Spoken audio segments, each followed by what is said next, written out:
go.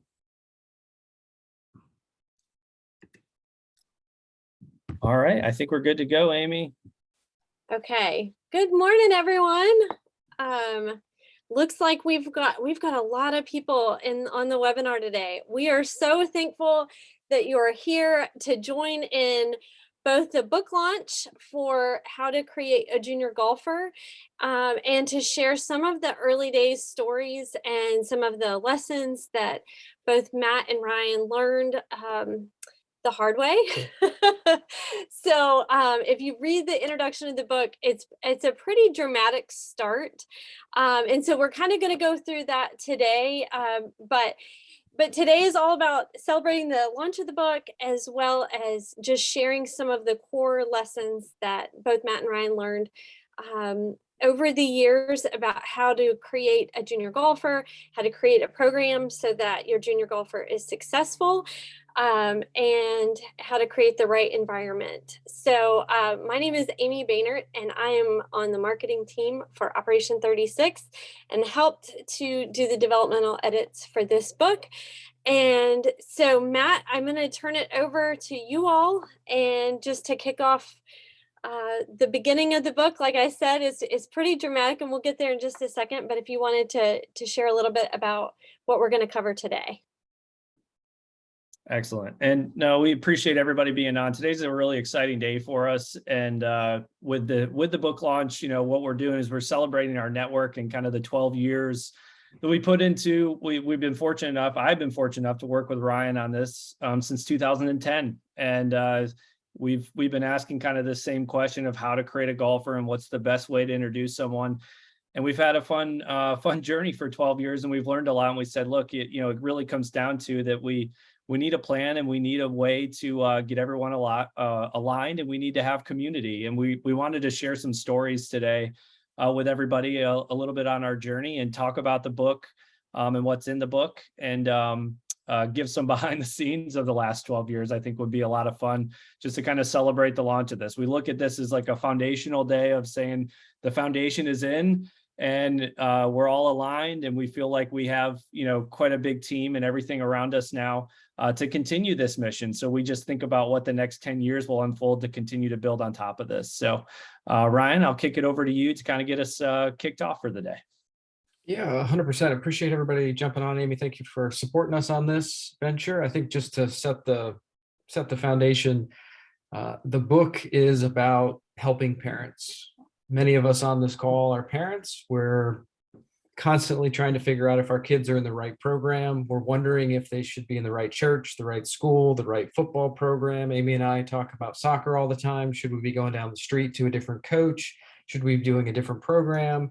Matt's got some young ones as well, and swimming, I believe, and we always have these conversations. So we've been having these conversations with parents about golf for 12 years. So we wanted to create a short form resource. It takes about 3 hours to read, 2.5, 3 hours to read this book, that will give you the knowledge and understanding, if you're a parent, of what to look for in a program to create a lifelong golfer. And us as golf coaches, what a wonderful resource that we can hand out at a Christmas party, hand out at a meeting, that when somebody says, I want to get my kid into golf, what should I do? Well, here's a book you can read, a couple of hours, and you can get a little bit of understanding of what to look for. And then, as Matt said, and Amy said, we're going to go through what not to look for, the mistakes that we made along the way. So just wanted to let everybody know that the focus of this book is on the parent and the mom on the couch wondering if golf is the right sport for them. And we've tried to do a good job of selling golf and all the wonderful values that it allows us to learn, allows the kids to learn, overcoming obstacles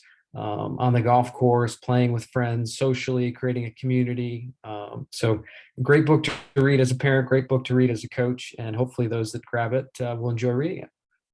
Absolutely. And I think if we come back to, where we were today and kind of the theme of the day, if you said, Matt and Ryan, summarize what you've learned over the last 12 years and getting someone into golf. One of the biggest things that, we wanted to hit home was just the biggest thing that we found is there's no real plan, and there's no community aspect that's at a mass scale. And we want to, if you can build those two things, if there is a plan and there is community, then you have a lot better chance of turning someone into a golfer. And we wanted to, what does a plan look like and what have we learned? We're going to go through that kind of year by year. But Ryan, I mean, would you agree that no plan and not having a community to be a part of to become a golfer, would you add anything to that summary? If we just we wanted everyone to leave with just that bit of knowledge on the front end of the call. No, I think it's perfect. And it leads right into the next one. I think that just says no plan. Like when we started out with this, like one of our first pictures that we'll share on this webinar is just Matt and I and one student. Like we started out with one student. There's not really a lot of community with two coaches and one student. So like we've learned over the years that other sports do a wonderful job of this. They do an incredibly good job of creating a community, but in golf, we just never had, at least Matt and I couldn't find it in 2010. We couldn't find another program that we could plug into that not only could our kids be a part of, but us as coaches, because we were lost. We were just starting out as coaches. We didn't know what to do. We didn't have other coaches that we could reach out to in a group to help us. So it was like, okay, let's try to figure this out on our own. And fortunately, we have a plan now, not only for the kid, but also for the coaches. But I think a great role model are some other sports that we look at that have already done this, and karate being the first one that comes to mind. When you walk in the door, they have a plan. If Matt walked in with his son and he wanted to get him involved in karate, the gentleman would sit him down and say, hey, they come on Wednesdays and Fridays, and this is the uniform they get, and it's $49 to get started. After the first month, if you don't want to continue, you don't have to. And that takes care of everything. As a parent, like all of your fears are gone. Are they going to be embarrassed because they don't have the right uniform or equipment? They've already got it. Am I bringing them the correct number of days? And all of that is taken care of on the front end. So what we've tried to do is do that for golf as best as we can. And we're getting closer. I don't think we've nailed it yet. Maybe the next 10 years we can nail it, that part, but communicating it in 15 to 20 seconds so they know and feel okay, I think is great. Amy, you got a question? Yeah, we had said at the beginning that the audience for this book was basically the mom who's looking at the sports schedule, looking ahead to see what should I sign my kiddo up for spring, for fall. And I think one of the kind of one of the key things that parents are looking for is this sport going to increase my kids' confidence? Like a lot of parents look to sports for like around, boosting their kids' self-esteem, boosting their confidence, giving them some different experiences. And I think what you're saying here with the plan is when you see that there's a plan in place, that the parent, the mom that's making that decision has so much more confidence to move forward because she says, well, okay, I can see that there's your curriculum. I can see that there's a way to move forward and there's a higher likelihood of, increasing my kids' confidence. So that is just something, that we wanted to include in the book too, is that, parents are looking for different things, and this, having that structure in the plan is really helpful. And when we were on a webinar or a podcast the other day, and we got asked the question, what is our favorite part of the book? And I actually really like how we all decided to open it, right? Which was like, why golf? Why should golf be on a parent's radar? I thought that, and I think that chapter does an awesome job of explaining all of the things and the benefits of golf. We internally think golf, should be the number one sport in the world. We kind of are fighting for that. It's like our little internal, that everyone should learn to play. And it always, I love how we say in the book, it kind of looks exclusive. Like you need to have a lot of things to get in, and not everyone can play. And that's not the truth. And we need to break that barrier down. And by having a plan and showing that we're on the same level as other sports like karate, dance, gymnastics, everything out there that, they're hiring full-time people to do nothing but that. And we have golf facilities all around the country. Every golf facility should just be a hub for absolutely building this awesome community and just churning out golfers left and right. But we're really not seeing that. One thing to come back to, we say a plan and community. A community, I do think we've actually done a fair good job of building somewhat of a community at golf courses, right? That's what they're built for. We play in foursomes, you have members, you have people you play with on a consistent basis. It is a social sport, even though it's individual. But the thing is just getting people full-time involved in coming and building that relationship and tying that to the club and being able to come on a consistent basis. Because we do it in camps. Like camps are really fun for 5 days and then you're gone, and unfortunately golf isn't like it. Like, could you imagine if the entire year we didn't have any schools for our kids, but we say, hey, for 5 days though, we're going to put them in school over the summer, they're going to become competent enough. No, we would never do that, right? But that's how currently it's taken. So having a plan, having a long-term, and this is all the things that we really learned, not in 1 year, but over the first 6-7 years. And we're still learning today, now that we have an amazing network of over 1,400 pros that are kind of aligned with us, and we're all using a similar path to learn faster from each other. So, but Amy, Ryan, why don't we dive into kind of the first year of when we started, Ryan, to go back, relive the past a little bit and bring everyone up to speed on kind of the book and the plan today. What do we think? Sure, absolutely. Sounds great. All right, Ryan, 2010, give them the story of how we started. All right, so 2010, we officially got started. I think many of you have heard the story. It's in the book. You can certainly read it, but an abridged version is the golf course needed some help. There were not a lot of people at the golf course. There were not a lot of people using the facility, and the university, which owned a 36-hole facility at the time, closed 9 holes, and they were about to close the entire facility. And we were fortunate enough that we had an opportunity to try and experiment with a couple different things that we thought might work. And we went out to the golf course. We went into the members room with, I think, 8 families and presented on what we were about to do. And the interesting thing is we had never run what we were about to do. So Amy, if you can think about that, you were sitting in the audience. Matt and I had these beautiful slides that were provided to us by Greg Rose and Dave Phillips about AD, LTAD at the time. And we had, I think, 1 or 2 families ended up signing up. You can see our first student there in the red, Cole Howard. It was a fantastic coach to student ratio of 2 coaches to 1 student. So if we keep the theme of this webinar, which is community, we did not have that. And I think, Ryan, even back then, I think what we were like excited about, it was trying to show families that we did have a plan. And I think probably the biggest organization that really spearheaded that we should be doing this is Tireless Performance Institute, right? Like we went there and they got us super fired up about thinking long-term, and they, Dave and Greg, they were great about, and we'll see how we try to adopt this in the next one of doing 10 hat levels and thinking through that, right? And I would say we learned, I remember that first orientation, and they gave us those slides. It took us 2.5 hours to go through the orientation with families just to try to prove to them, because it was so new to us. I was so scared, like, is anyone going to sign up? Is anyone actually going to commit to coming every single week for 8 months out of the year? And that was really the impetus, right? Could we get them to come every single week? Because if we could get them to come every single week, we thought we could turn them into a golfer, right? And then they sign up and we're like, oh gosh, we got Cole here to sign up, who is now a very competent golfer and is out of school.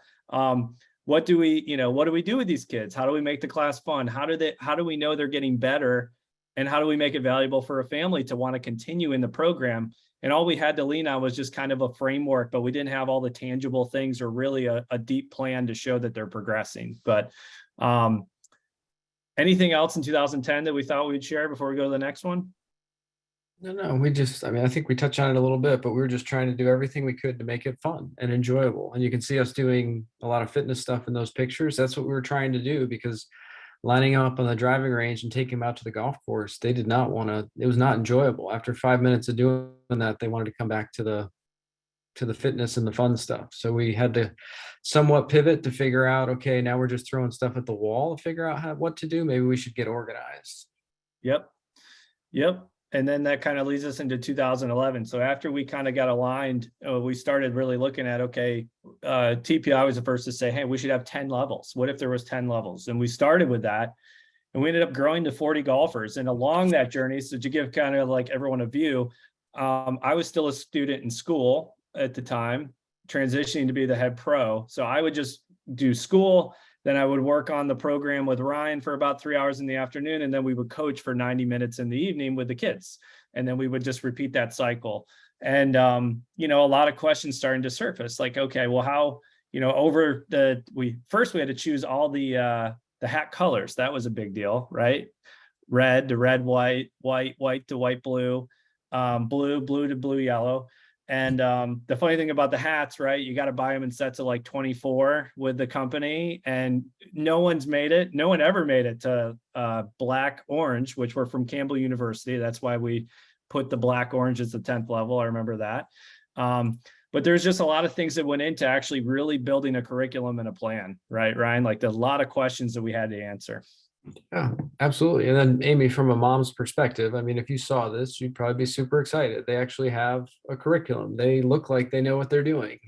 Yes, yes. And one thing that you say in the book that I think is really interesting is you say during this time you were delivering a Disney World like experience. Like if kids were showing up, juniors are there, it is immersive, you're go, go, go, and they're having fun the whole time. And I think that stood out to me so much, especially when we know what's coming up next in a couple of years with what happens, that you all were doing everything that made sense from your perspective. You had the curriculum, you had the hats, you were doing all the games, doing all the fun stuff. And then you came to some realizations soon, but yeah, I thought that was a really interesting piece. And if somebody would have showed up, they would have had a blast, Amy. Oh yeah. Like they would have had so much fun. I mean, Matt and I got confused at this point with 10 levels. We couldn't keep track of everything. So I think as we move forward, we pared it down a little bit to make it a little bit simpler. We shrunk it to 6 levels instead of 10, just to try to keep track of it. And then Matt had a great idea of coming up with a product and a bag tag to go along with it to try to get us to go a little bit more to golf, because we had kind of veered off the path of being very fitness focused, being very sport focused. You could see us in old videos of kicking soccer balls, throwing footballs, throwing baseballs. We played a lot of field hockey. Interesting, like parents come up and sign the kid up for golf, and Matt and I, for 3-4 years with them, didn't really teach them golf much until we kind of got into a curriculum and said, you know what, we need to do a little bit better, and we need to do something better, right, Matt? Yeah, and I think to build on what you're saying, I think think about year 3. We grew from 40. We're around 80 golfers now, like 56. I think it was like between 40 and 80 golfers in year 3. These are the same golfers that we've had the entire time. So we've developed relationships with these fans. We had it was crazy. We had like a 97% retention rate, right? Like we'd lose barely anyone. And if we did, it was to like another sport for a little bit and they'd come back. And but I think you're 100% right. I remember at that time thinking, we were even showing pros and we were leaning into this athletes first, golfers second, which is really, I mean, there's some merit there, right? We want to turn people into athletes, right? No doubt. But at the same time, we want to turn them into golfers. And when you only have them for 90 minutes, I think we started to come to the realization like, hey, there's some kids in the program, we can clearly see that they could show us a grip or they can show us this, but they're, we started to maybe feel that they weren't actually, developing really into a skilled golfer or identified as a golfer yet. I remember feeling that way. I remember feeling like, hey, we're just running gym class here, right? Like we can get the kids to skip, hop, slide. But golf in reality is not really one of those sports where you're going to learn all of that. So it's great if we build that into the environment, but you also we have to look at this with a realist perspective and say, if I only have these kids for 90 minutes and my job is to turn them into a golfer and I get them for an hour a week, what should we be focusing on? Is golf going to be the sport that turns them into an athlete? Maybe or not, maybe not, but maybe we should tell them to play other sports. Like we should be supportive of playing other sports that do that. And I think we started to feel that at that time, but in this, I think, this was the year we ended up shrinking the curriculum to 6 levels, which is way more manageable to kind of see progression. We came up with the bag tag with a sticker solution that would go on the back of the bag tag. If they could show us what level 1 was, we can see that that's a picture of the book that was level 1 power. They had to show us, could they, a little education and a little challenge. Everything's a little challenge with the curriculum, right? Can you hit the ball first? And then can you show us one? So there's a demonstration to it. And it was pretty fun. I mean, it gave everyone something to work on. We learned how to build that in to a class. And then we learned outside of the class, a majority of the class is not teaching them things. It's just building an environment for them to learn, which I think those were the biggest learns that I had in years 3 and 4. And then just to build off of what Matt said, we just continue to add students, right? Like word spread throughout the little town that we're in of 2,000 people, what we were doing. And we grew to 80 students, and we were trying to figure out, because I remember this point, it was like, we're doing a lot of pushing. Like every time the kids come, we're pushing them to get excited, pushing them to get motivated, pushing them to get excited and inspired. The game of golf isn't doing much for us right now. Like we're putting in all the heavy lifting, and then we got into gamification and studying the core human drives and figuring out how to motivate, which was great. And now we understand this, and we built that into the program now.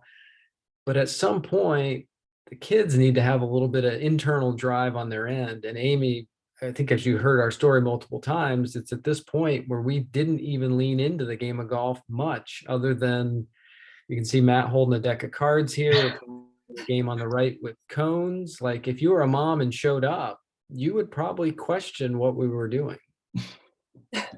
Well, I think for younger kids, you would say, well, okay, this kind of makes sense. But as they get a little bit older and they're starting to think that they want to, join a middle school team or join a high school team, you might start wondering, like, well, what specific skills are we practicing?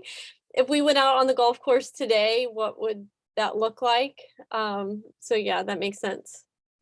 And we had parents that came back, which was frustrating on our end. And we hope that nobody else has to go through this.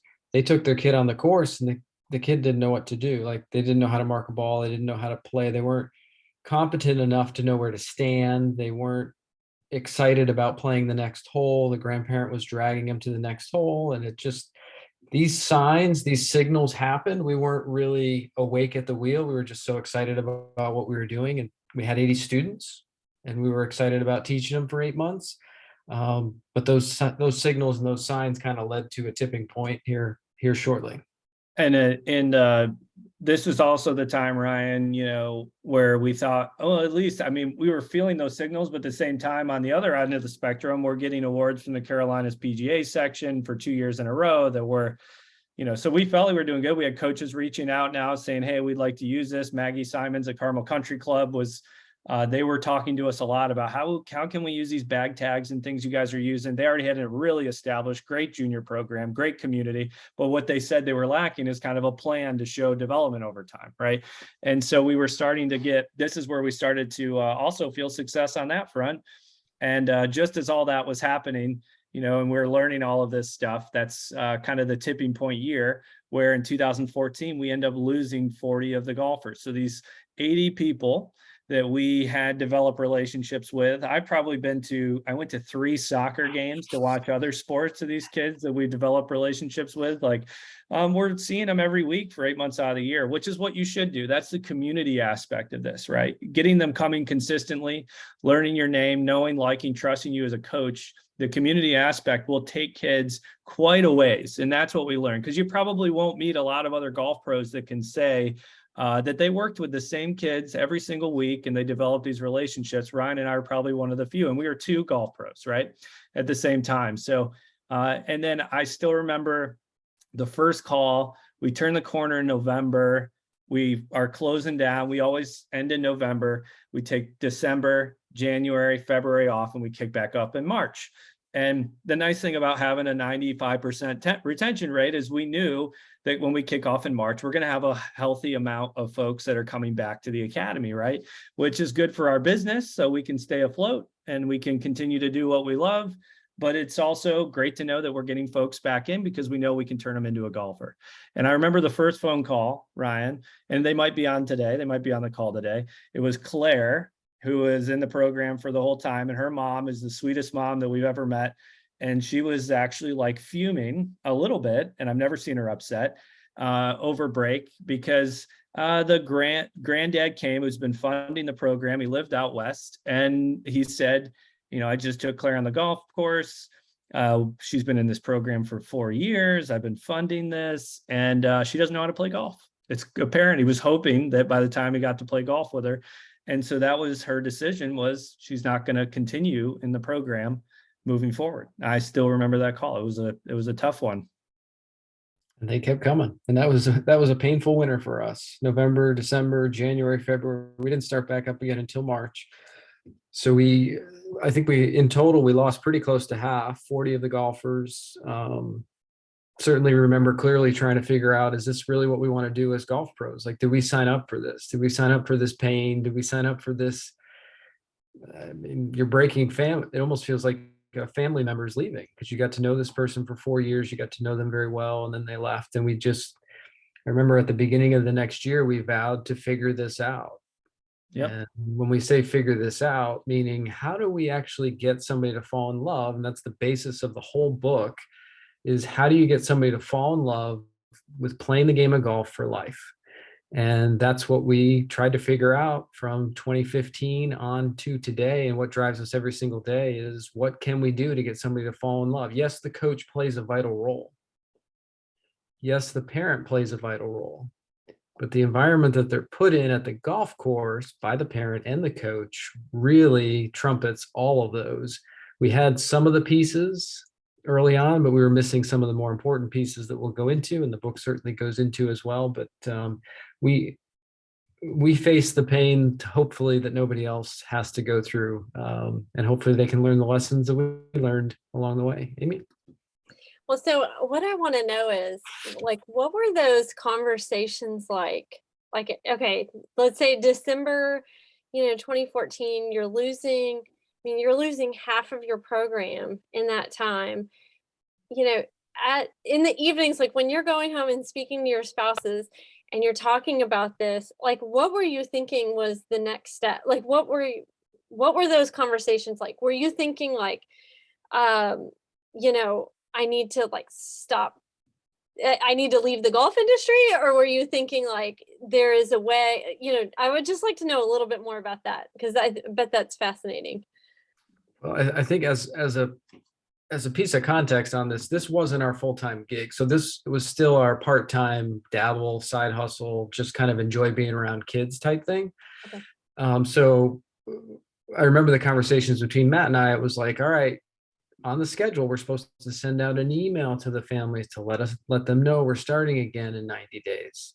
And one of us would go, we're not sending it, because we knew if we sent it, that more people would drop, because the trend of people dropping was there. Yeah. And I remember a few conversations with my wife, Melissa. I mean, I was just like, this doesn't feel good. Like, you want to do something that feels good and you're having an impact every single day. And this doesn't feel good because we didn't do what we promised people we would do. And that doesn't feel good at all. So at one point, I think it was in February, Matt and I were like, all right, we either have to continue to treat this as a hobby, which is what we were treating it as a hobby, or we need to actually take this serious and figure out a solution to this problem so we can not fall short in the expectations of the people that sign up. Because in the end, that's really what you want to do. You want to please somebody, make them feel good, and find value in what they spend their money for. So Matt may have a slightly different experience on his end, but that was mine and mine. It did not feel good at all. And it was a hobby.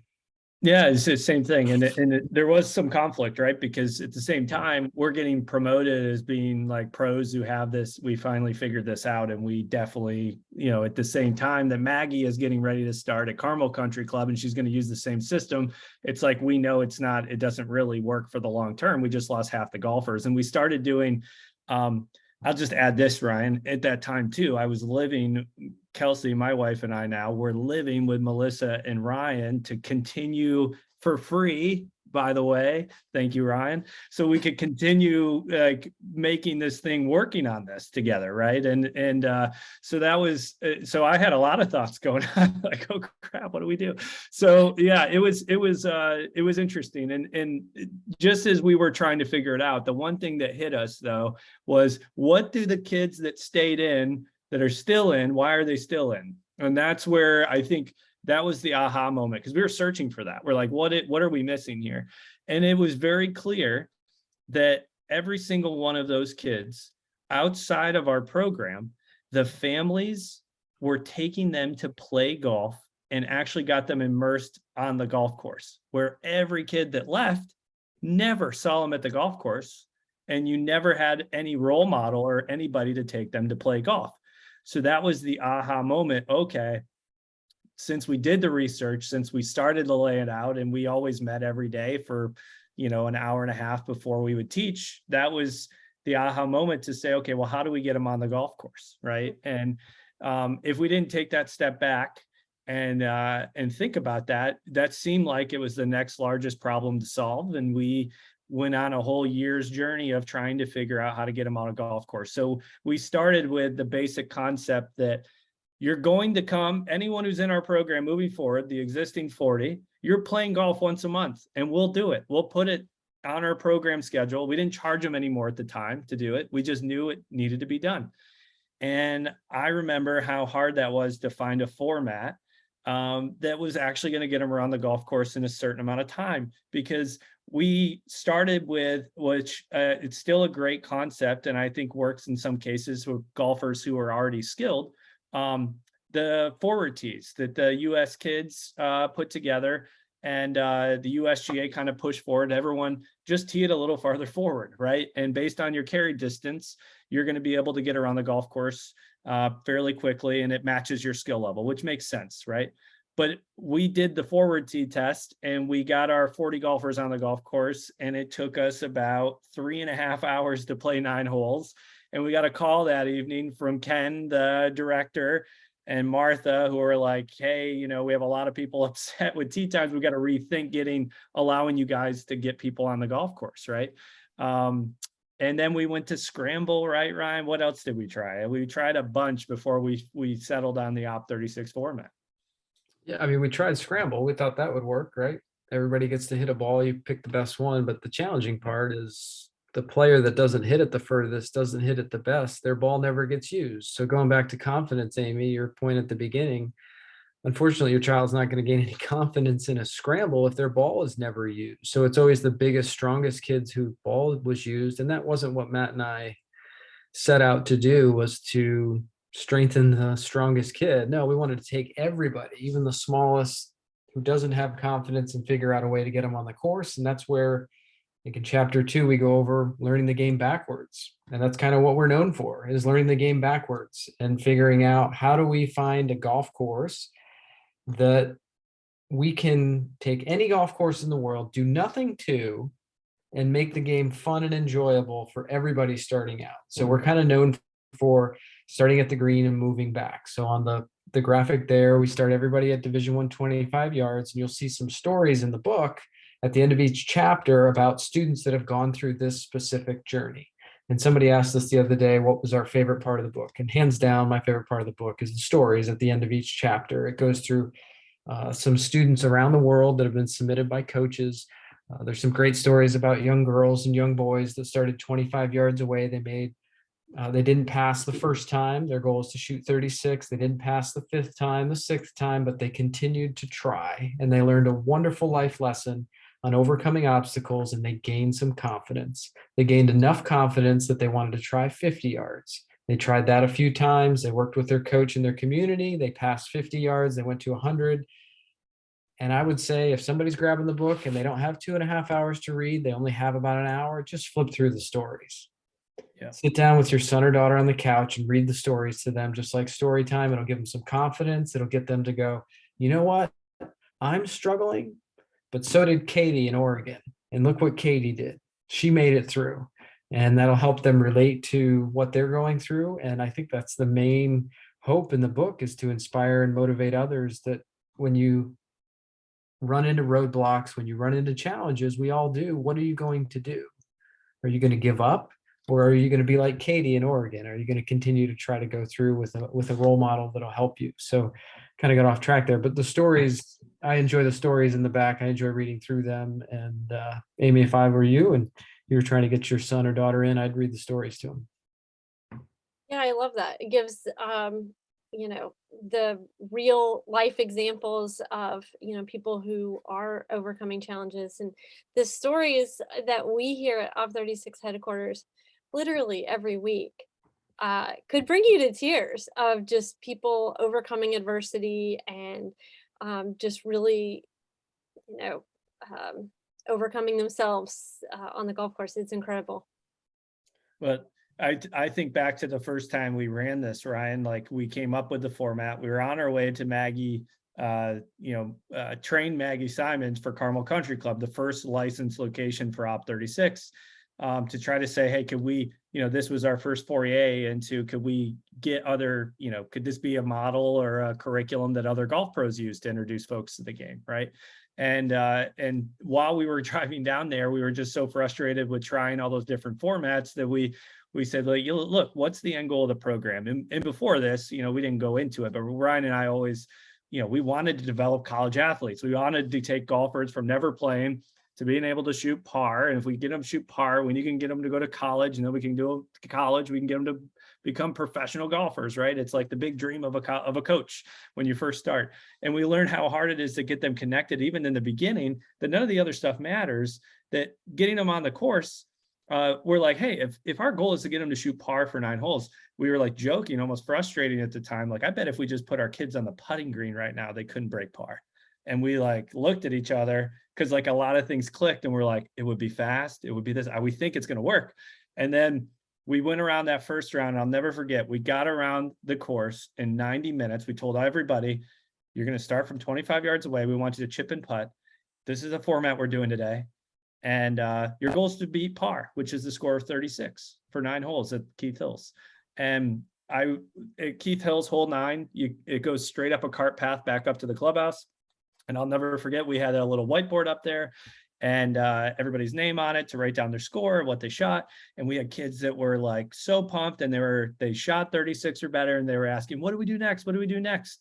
And we kind of came up with, all right, we'll back you up, and start close, learn golf in reverse, back up. So that's how it came, that's how we figured it out. And the kids that didn't shoot 36 were saying, hey, I was so close, I want to try again next time, which, after studying gamification and how to make things fun for folks, there's those small achievements over time, and seeing progression is one of the strongest forms of motivation, being able to tangibly see progression. And so by having or dangling that challenge just above their head and putting this narrative in their head that when I go play golf, that's my goal, that's what I'm trying to shoot. And it seems achievable, and they feel like they have the resources to accomplish it with their coach and environment. Those are all successful recipes in an environment to create a golfer and keep them motivated to want to try again.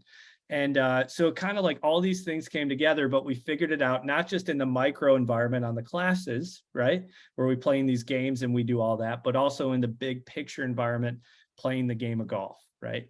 And I just remember being so thrilled that time, because that was the time it took, this year. And we actually decided, hey, we have to rename the name of the program. At the time, it was called I Grow Golf, because we thought, what are we doing? We're growing the game of golf, right? We're trying to create golfers and grow the game. And we said, look, we got to rename the program.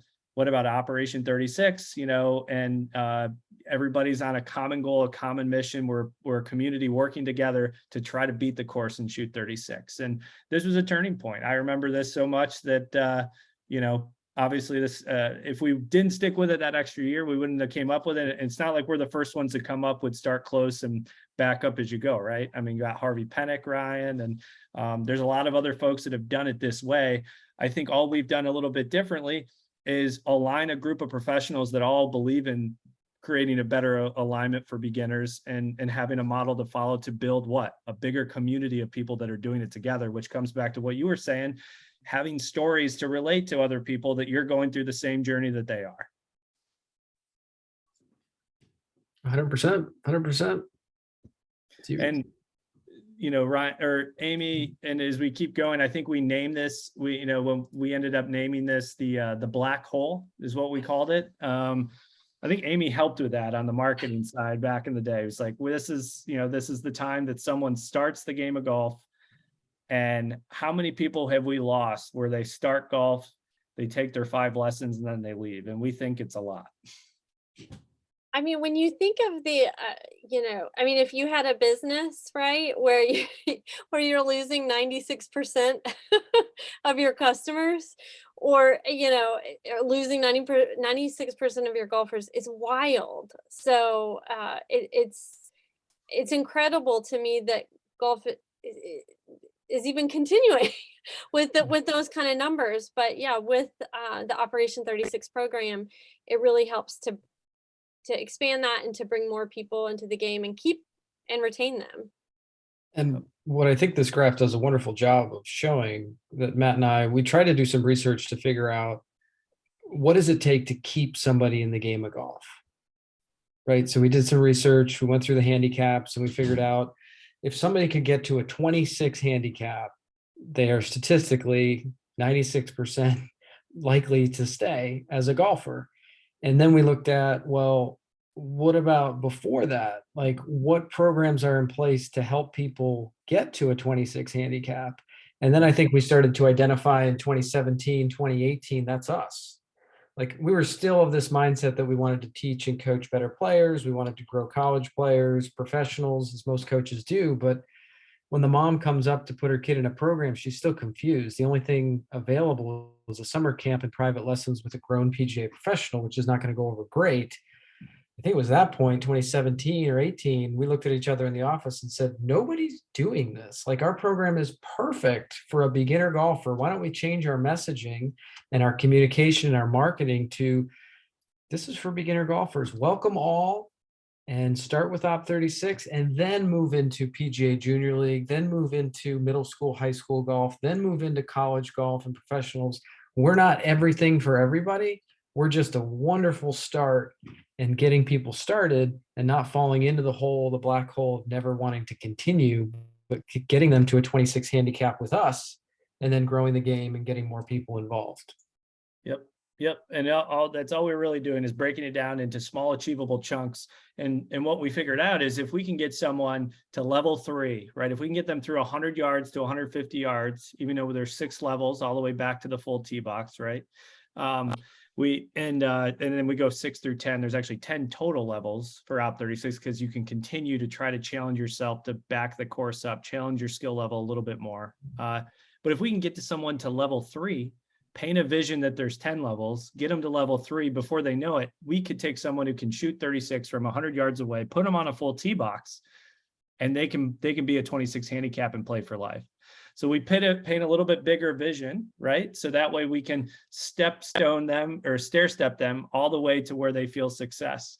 And then it really comes back to, so, I would say the last, so we kind of stopped at 2014. We came up with the playing component. The last 6-7 years has been us figuring out how to align a community of coaches that believe in developing golfers, really getting to the bottom of what is the plan or model that we have, and then developing technology to make it seamless for people to not only run, but we've always seen opportunity with technology to actually make and bring the game of golf to life for a participant to make it more fun and engaging as well. So it's leaning into the program, a technology, and a model, which brings us to the plan of where we are today. And, where we started this is just having a plan for somebody. As simple as it sounds, it is a lot of work to get people aligned and to get someone aligned on what is their plan going in. But what we have found in just building a business, to bringing an employee into a business, to bringing anyone into a journey, if everyone's aligned on the front end, it really does help and can aid in us creating more golfers and really making golf the #1 sport in the world. That's why we're so excited about this. I'm a little bit emotional that today is like the first, the release of the book, because it's making us relive all of these things that we've went through to get to today. And even though it looks very simple on the surface, there's a lot of thought and energy put into it that hopefully, the book will help share what we focused on. And that's the plan. The 3 fundamentals that Ryan and I lay out is they have to play golf, they got to learn and trade their skills, and they got to feel motivated every step of the way. And those are the 3 fundamentals of Op 36. And we believe that if everybody brought people into the game of the golf with this vision, and had a plan on the front end, whether that a community to support you, we have a lot better chance at growing the game of golf. And so I'm super excited about today. It's a big day. And just to continue on this, on the plan part, one of the quotes that we've gotten over the years, which is super helpful and motivating for us, is William McGirt, a player on the PGA Tour, won the Memorial in mid-2000s. His son was in the program in Spartanburg Country Club in South Carolina with Kevin Britt, and we went down and visited William, and it was very eye-opening for us to hear from a PGA Tour player going through the experience of putting their son in a program and how excited he was about the 9-hole events, which is where we do the playing golf. That's number one. We want somebody when they start in the game with us to play golf. We don't want to shy away from it like Matt and I did when we first started. And we want to lean in and say, you know what? One of the first things you do with your son or daughter is you go out and you play 9 holes in an event run by your local professional. And the goal is to shoot 36 or better from 25 yards away. You probably won't the first time. The average score is 48, but you're going to go out and have a blast. And what happened with William and his son is they went out to play. He caddied for his son. I think his son was 6 at the time, Mac, and he was playing very well. Got to the 7th hole and he was on track to beat 36. And in William's words, he said he lost track, lost focus, 3 or 4 putted the last couple of greens and didn't pass. At the end of the round, after he was going through the scorecard with his coach, Mac turned to his father and said, "Dad, I want to go to the putting green and practice." And William thought he was going to say, "Let's go back to the house and play video games." But it was the first time ever that Mac had said, "I want to go practice my putting." Why? Because he wants to then play in the next 9-hole event next weekend to try to beat 36. And that's where that ties into what we were talking about earlier. We were doing a lot of heavy lifting beforehand. Like as coaches, we had to do all the motivating, all the inspiring, all the cheering. But if you think about that quick story from William McGirt down in South Carolina, the game of golf motivated Mac to want to practice and come back and go to the classes and stay motivated. Why? Because he got to play golf, tried to shoot a certain score, didn't do it, felt like he could do it with just a little bit of practice. So he felt competent enough and confident enough. And then he went out and he beat it. And then his confidence level rose 10x. And I believe he's playing middle school, high school golf right now down in South Carolina. He's doing very, very well. But that first initial taste of golf is so important. We think playing the game is number one. And then if somebody has some trouble and they need some help, well, we have group classes each week, small group classes where the students go through the curriculum that's been put together for them to help them along the way. And then when they go back out and they play 9 holes again, they have a better skill level and a better chance to pass. And that cycle goes over and over again. I think it's chapter 3 in the book goes over the feedback loop is so important that you play and then you practice what you need to work on, and then you play again and you practice what you need to work on. And if you keep repeating that over and over and over again, you're going to go right up the stairs of skills and you'll reach whatever goals you're trying to get to. The problem that Matt and I had from the beginning is we only did the blue thing. We just trained them over and over and over again, but they didn't understand why. Yep. They didn't understand why they were playing the macro, the big picture. And now that they're actually playing the game, training with their coach, the other piece of the picture that we found out is very, very important is what do you do off the golf course? So once the student leaves, what happens? And Matt and I tried as best as we could to email parents and come up with these outlandish spreadsheets that we'd put in the pro shops about the kids practicing. They had to come in, Amy, they had to sign that they practiced, and we'd go through that roster and figure out who practiced. But it wasn't until we kind of had the aha moment and said, you know what, maybe we should use technology to help motivate these folks outside of class, but also make life easier on the coach and the parent to see the progress. Maybe Matt, you can lean into that a little bit more on the technology and on what we figured out. Yeah, I think it all kind of, well, technology is a beautiful thing that can make things feel a bit more tangible and pull things together and scales really well to bring everyone together. If we come back to having a plan and having community, technology can be a bridge to make all that happen. And to really, what we learned is to get coaches aligned. And we've been running programs every day. So we know the pain points of trying to run a program. Well, what are we teaching every day? What if Matt is out today? You know, well, parents are going to have questions. How do we easily communicate with them? How do we show them the schedule? How do we get them registered? All of these things that build up that are, I would call them barriers to us really doing a great job running amazing programs and just focusing on relationships with the kids and the parents and being able to develop them into golfers. So, and now, you know, where we are today, we're with, you know, we're a division of Golf Genius now. We merged with Golf Genius just because of, you know, their mission and vision for where we could be, and they're leaning into our mission, which we're so appreciative of. To have the resources to build this out farther, we're only even more excited about what the technology is going to become, because we've always had this vision. What we haven't had is the resources to really push it forward, and now we do. And it's it's incredibly exciting. And the only thing I would note here, Ryan, is you learn this in video games, you learn this in anything that's going to get anyone excited and motivating. You could go take your son or daughter out to the golf course right now and have them go around the golf course. Don't even tell them the goal of golf, just let them kind of hit balls and say, hey, maybe go get it in the hole, right? And with younger kids, that's the way to do it. They're just kind of experiencing it, having fun in the environment. And then you, as a good coach, and you'll find good motivators, good coaches, what they do is they're really good about building a narrative around the entire community and what you're doing. And as Ryan was saying, what we did is every day they came to class on a micro environment, when they came and they learned and trained in our classes, we'd say, hey, everybody, go hit 3-foot putts, right? That's one thing you could say. Like, so as a coach, I said a narrative, we're going to go hit 3-foot putts. Another narrative is, hey, everybody, you have to go hit 3-foot putts. And if you do, if you make 10 in a row, you get to come over and you get to pick something out of this magic box, right? All I did was just build a narrative there as a coach to make the 3-footers a little bit more engaging. So that's learning and training in the classes. The big picture that we just lost sight of was we're trying to get them to play the game of golf and love the game of golf.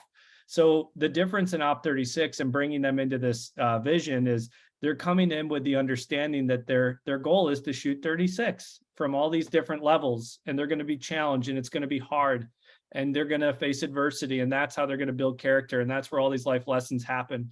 But don't worry, you have this community that's doing it with you, and don't worry, you have this community and this classes you can come to every week where you're going to learn with friends and you're going to develop relationships at the course.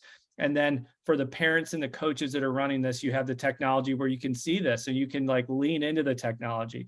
And we're not the only ones that have been, it's kind of neat to see. I see there's my daughter's in kindergarten now, and we're using Class Dojo as the kindergarten. I don't know if anyone's used Class Dojo yet, but I'm looking at it, Ryan, and going, this is so similar to what we're doing. They get dojo points when they turn their homework in on time. And my daughter comes home and she goes, I got 2 dojos today. So it's like, there's other peoples that are applying motivation in the study of how are these little things all work together in this big environment. And that's all I can encourage coaches to think about is what is their environment at their course, and are they doing the best that they possibly can to align everybody before they start their journey to have a plan and they're building community around their players. That's probably, and if you don't, this is a great place to start to evaluate, how they're doing at their club. Amy? Yeah, so I just wanted to share that the last section of the book, and this is specifically kind of for our current Operation 36 coaches, the active coaches on the call, there's a whole section kind of devoted to parents who don't exactly know what to say when they're caddying. They don't know, like, when do you encourage? When are you silent? When do you offer advice? When do you not? So Ryan and Matt have done a lot of research on this, and they share a lot of tips for parents, which is really helpful. So that's just something I wanted to share and encourage all of you, that if you have parents that are struggling, this book is such a great guide to kind of point them in the right direction, because you don't want your kids to have a traumatic event from something you said on a golf course, just trying to be helpful, where they felt discouraged or, completely unmotivated by the parent. So I'm sure we're all in kids sports. You've probably seen plenty of things that you'd rather not.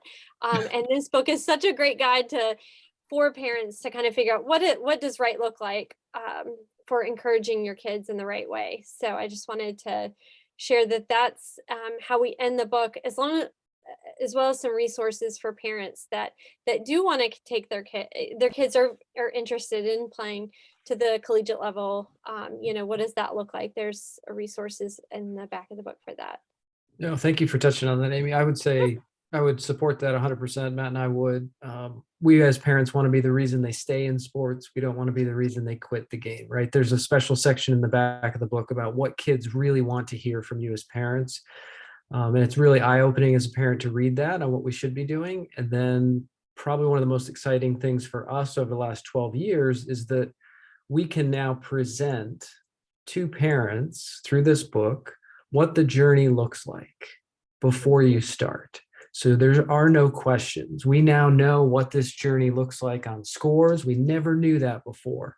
We now know what to expect, and we can arm you as parents to know what's about to happen so you can prepare ahead of time to have a good response versus maybe a not so good response, and be the reason that they stay and not the reason that they leave.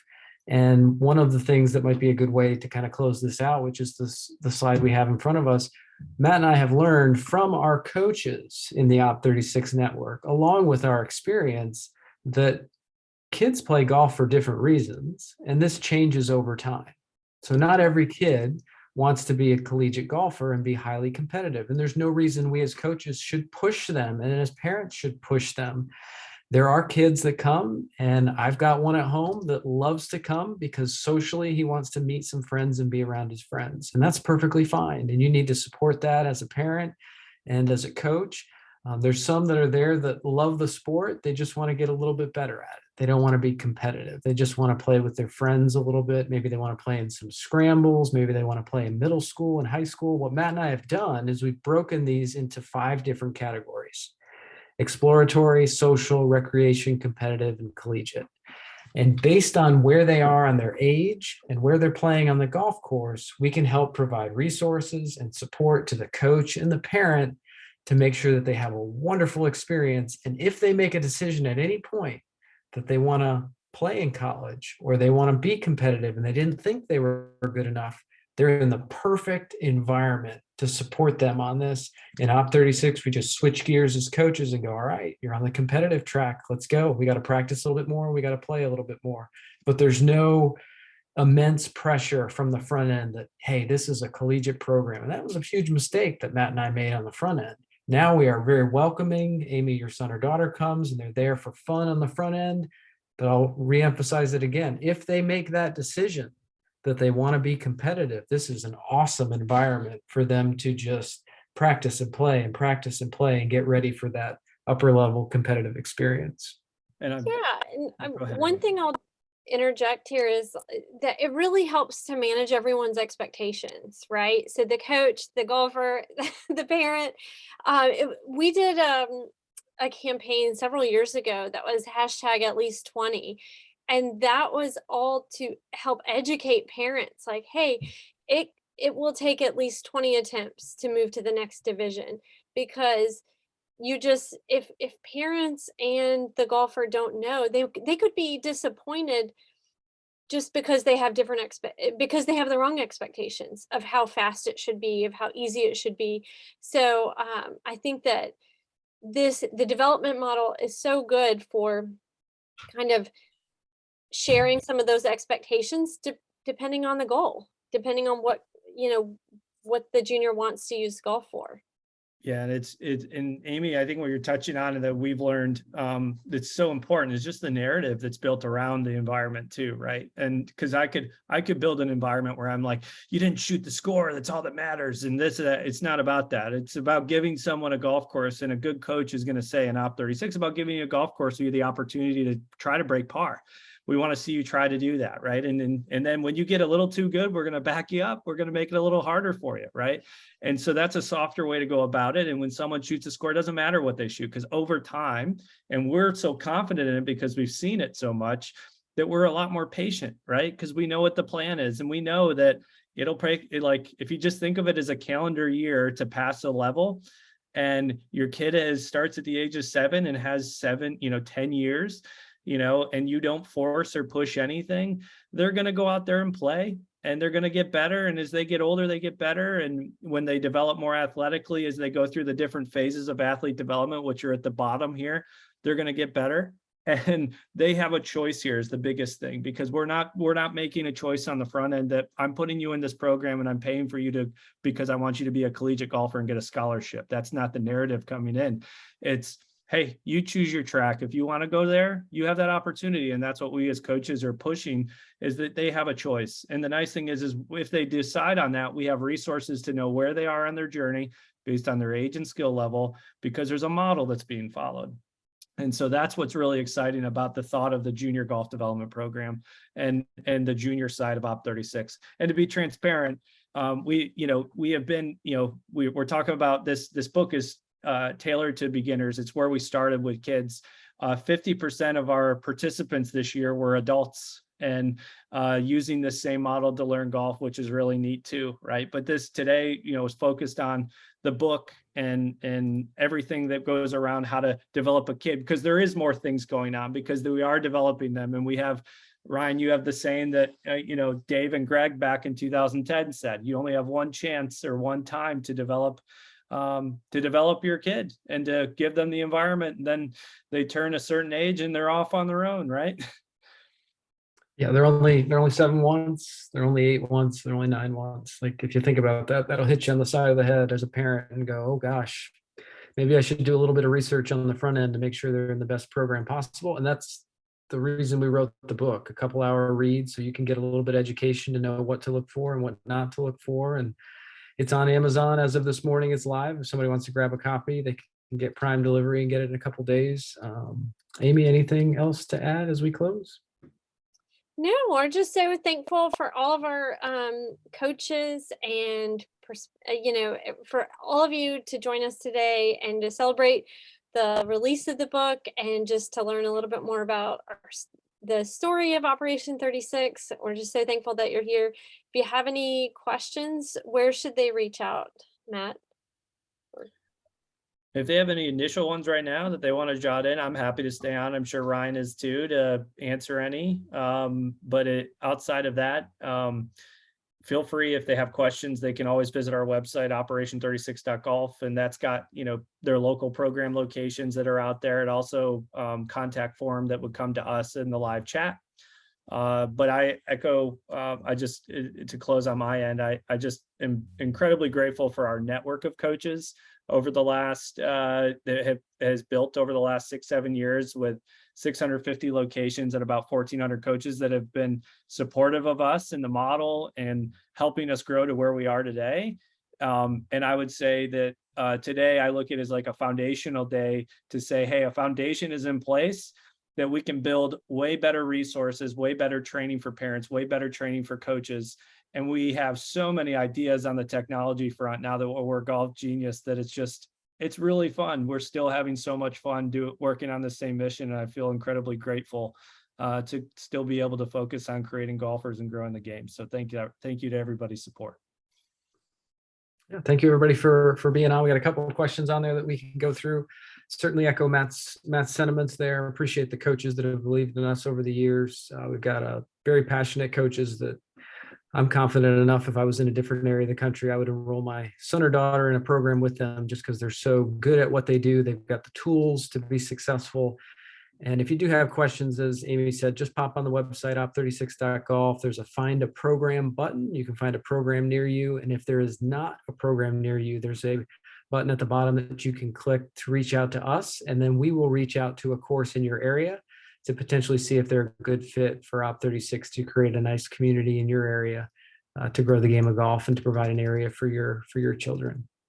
Let's see, Ro Thompson, this has been great. Can't wait to have you all on the pod. Okay, on Thursday, I think Ro is hosting us for the Junior Golf Podcast, which we're excited about. Thank you, Ro, for jumping on this.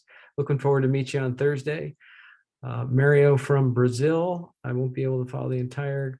Could you please send me the presentation? I also sent an email requesting information to implement Op36 in Sao Paulo in Brazil. We do have one course in Rio de Janeiro in Brazil.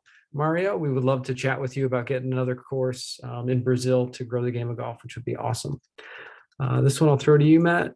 Patrick Flanagan, can I take your course as a high school coach who doesn't have a facility? Well, that's a great question. We've actually, there's been so many. I feel just recently, this is going to be another thing the initiative we get pulled down. We've lots of high school coaches are reaching out.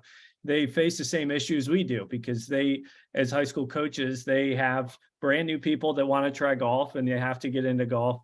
I'd like to, Patrick, I'll take your name down and shoot you an email following up on this, because we're just starting to talk about how can we help high schools and middle schools give them a plan to bring folks into the game. And there's definitely an opportunity there to make it fun and to make you more confident in what you're doing and how to develop golfers and develop a program at your school. So I'll follow up. There isn't currently is the long answer, short answer there. I'm sorry. And but I will follow up because there's got to be something that we could do. It just takes I literally was walking the course following a golfer that's now in college playing Division I golf at NC State's course at their intercollegiate, and the high school coach for Holly Springs was there, and he was asking me the same question. We had probably a 30-minute conversation on it. So looking forward to chatting with you more on it.